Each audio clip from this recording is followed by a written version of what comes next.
when we saw in our data, 94% of customers said it is absolutely the brand's responsibility to keep me safe.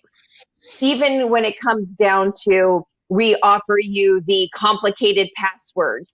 No, thank you. I'll just check my own. And some people will use the word password in their password. Or it is when you are encouraged to, it has been part of a data breach, you should change your password. Some people don't. I am guilty of that. Where do you see that the customer's expectations are shifting? I mean, when did that happen? Is there something else we also need to be thinking about in an expectation on these digital platforms? So this question's really near and dear to my heart. I haven't told you this, Kristi, but I started all of my research in trying to design privacy interfaces that best met the needs of customers. Unfortunately, I found what you have found, that provide them controls, provide them granular management of their data. No one engages, or very, very, very few people engage. And the research bears this out too. We saw it in Facebook studies. They also provided privacy controls, and very few people actually engaged with those privacy controls. So in taking that into consideration, I've sort of come to the conclusion that guarding our personal information is a lot like healthy diet and getting sufficient exercise. Like, we all know it's good for us. We all want to engage in it at some level, but the reality of our day-to-day actions and interactions can look a little different. We're really busy, people are overwhelmed, etc.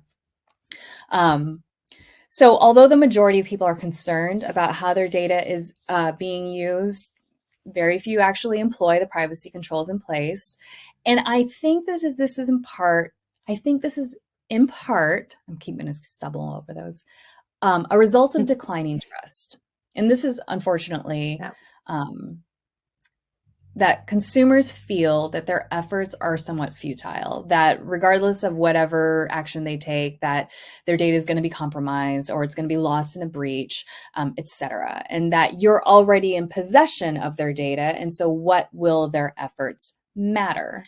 Thus, and unfortunately for organization, it is up to the organizations to embed privacy by design, and in so doing, trust by design, stepping up to create the default privacy controls you'd want if it was your own data in question. And that relationship, like, what would you want as a consumer? What would you prefer, how would you prefer your data handled? Were you a consumer of your own company? It's an enormous part of being empathic, of customer empathy, of customer experience. And we've, at IDC, I partner a lot with the customer experience team. We've seen that contributes a great deal to trust, because you're staying responsive and empathic to their needs. So yes, it's a tension between customer expectations and customer behavior, but I think it's a real opportunity for organizations to rise to the top, to say to their customers, we've gone above and beyond. I like to call this security, privacy, and compliance plus, going beyond a check the box approach and really thinking forward into the future about how data is being used and what customers will do and will want in the future, and really protecting them and being stewards, good stewards, and really setting an example.